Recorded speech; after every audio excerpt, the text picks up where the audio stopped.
Hello, I hope you're doing well today. My name is Ian Green. I'm the musician for Music Dreams and also for Ian J. Green. And today it's my pleasure to work through the third part of Unit 10 of the Level 10 Harmony course, which is on the sonata form and how to analyze this form of music. Let's go over to the shared screen and we'll jump right in. Sonata form is a wonderful part of music history in that it is a very integral part of the classical era. Various famous composers such as Franz Joseph Haydn, Ludwig van Beethoven, Wolfgang Amadeus Mozart, amongst many others, used this form in a large majority of their work. So let's discuss, what does the sonata form really mean? The exposition is presented as the main important first section of the piece. And within the exposition, there are two contrasting themes. There's usually a first theme, which might be energetic or happy or exciting, or if you're in a minor key, it might be sad but still dramatic. Then there's a bridge between section or theme 1 and theme 2. Theme 2 is always a very different mood, and usually it's played in a different key, usually a closely related key to the original first theme. So let's say the first theme is in the scale of G major. Then the theme 2 might be in the scale of the dominant, or D major.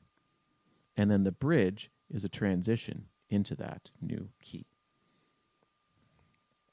Then usually at the end of the exposition is a codetta, or an ending, or a longer kind of section that transitions and brings that exposition to a close, and usually the codetta ends with a cadence in the new key. We're saying D major in this case, just for the sake of demonstration. Now, a development section occurs next. This is the next big part of the sonata form. And this is where the composer really has some fun. They modulate to different places, they might add scale patterns or chord patterns, and really show off the skill of the musician and the performer. And a large percentage of the time, composers would also perform their own music. So they would write this really fancy, amazing development section to show off their skill as a composer and as a performer.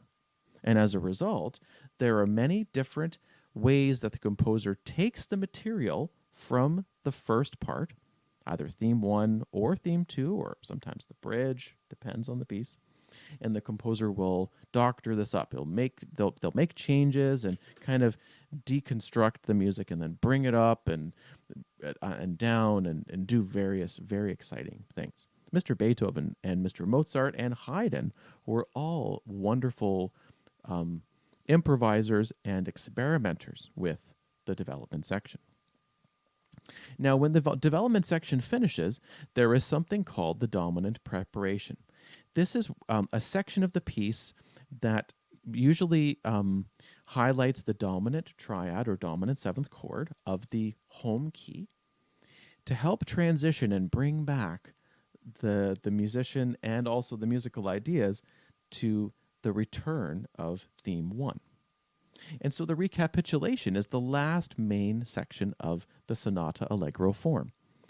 The themes of the first theme and the second theme are restated very similarly to how the format of the exposition works.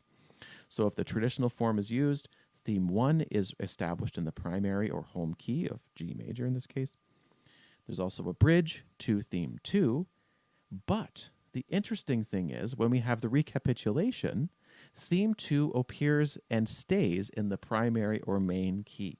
So in this case, if we were going to have theme 2 originally in the key of D major for the exposition, when theme 2 comes back at the end of the piece, it stays in the scale of G to help maintain and establish that home key. Traditionally, there's also a coda, which is a longer ending. It's a little bit longer than the codetta and really helps to bring the piece to a complete close. So when we think about this, there's usually an introduction, preparing the primary key.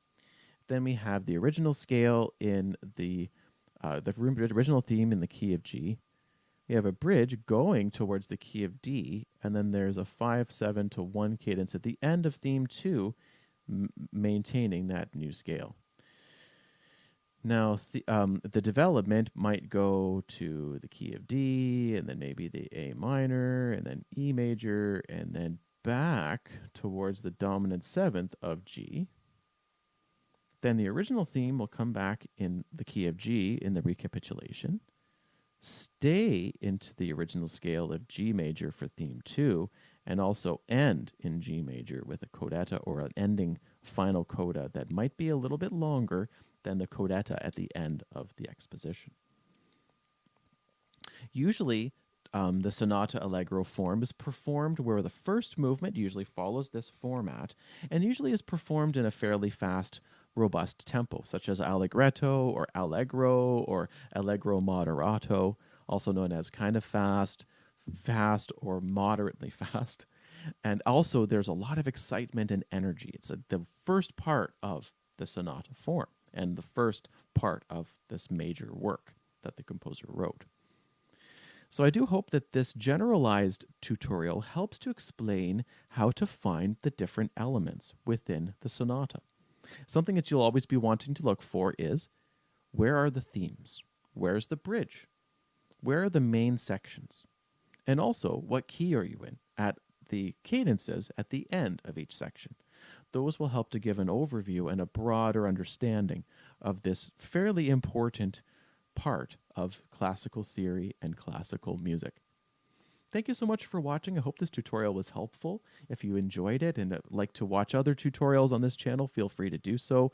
And also, if you want to follow and like the video and then follow the channel to see any new updates and new videos that are coming out, feel free to do so. That also helps to grow the channel. I look forward to seeing you next time. And until then, bye for now.